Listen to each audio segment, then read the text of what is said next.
The science behind Godzilla. Could a monster like this exist? Have you ever sat in a movie theater, watching Godzilla wreak havoc and thought, could that actually happen? Well, you're not alone.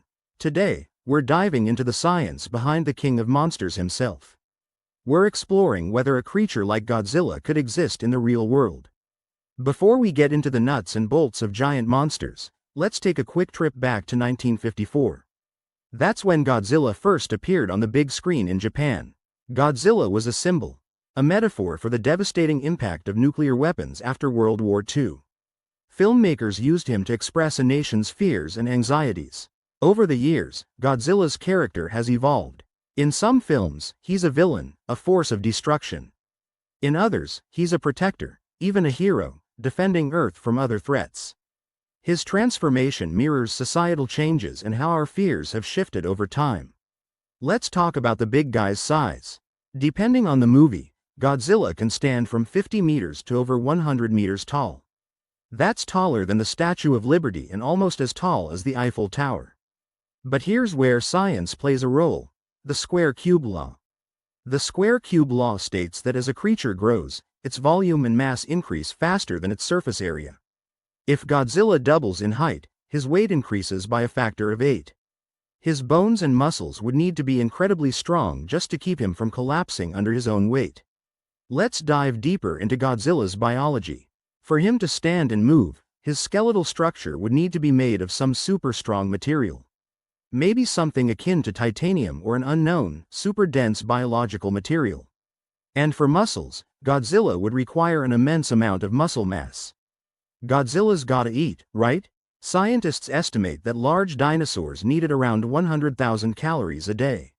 But Godzilla? He'd likely require millions, maybe even tens of millions, of calories daily. That's equivalent to eating 20,000 Big Macs every single day. One of the coolest things about Godzilla is his atomic breath. But could any real creature harness radiation like that? Some organisms can survive in radioactive environments, but using radiation as an energy source? That's a different story. There's no known mechanism for generating and expelling such energy without exploding. Let's take a step back and look at evolution. Gigantism in nature occurs under specific conditions with abundant resources.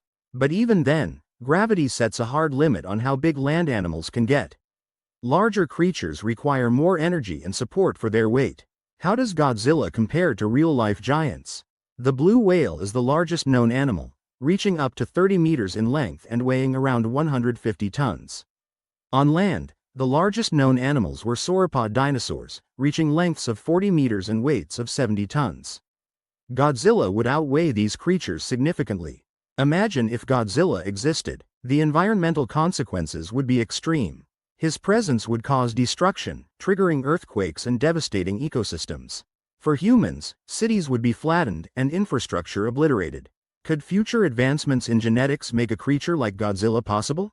While science is advancing, creating a giant, radiation-powered monster is beyond our reach, and likely for the best. The risks far outweigh any benefits. Despite scientific impossibilities, Godzilla has left an indelible mark on our culture. He's a symbol of our fears and fascination with the unknown. From a metaphor for nuclear destruction to a protector against threats, Godzilla reflects societal concerns. We've explored history, biology, physics, and ethics to answer our question: could a monster like Godzilla exist? With our current understanding, it's a resounding no. But Godzilla doesn't need to be real to matter. He challenges us to think, imagine, and confront world issues. Thank you for joining this adventure. If you enjoyed, like this video and subscribe for more explorations into science and pop culture. Share your monster or myth ideas in the comments below. Let's keep the conversation going. Credits and acknowledgements. A huge shout out to the amazing team that helped create this video. Special thanks to scientists, filmmakers, and storytellers for inspiring us with their creativity and passion. Thank you for watching. Take care, and I'll see you in the next video.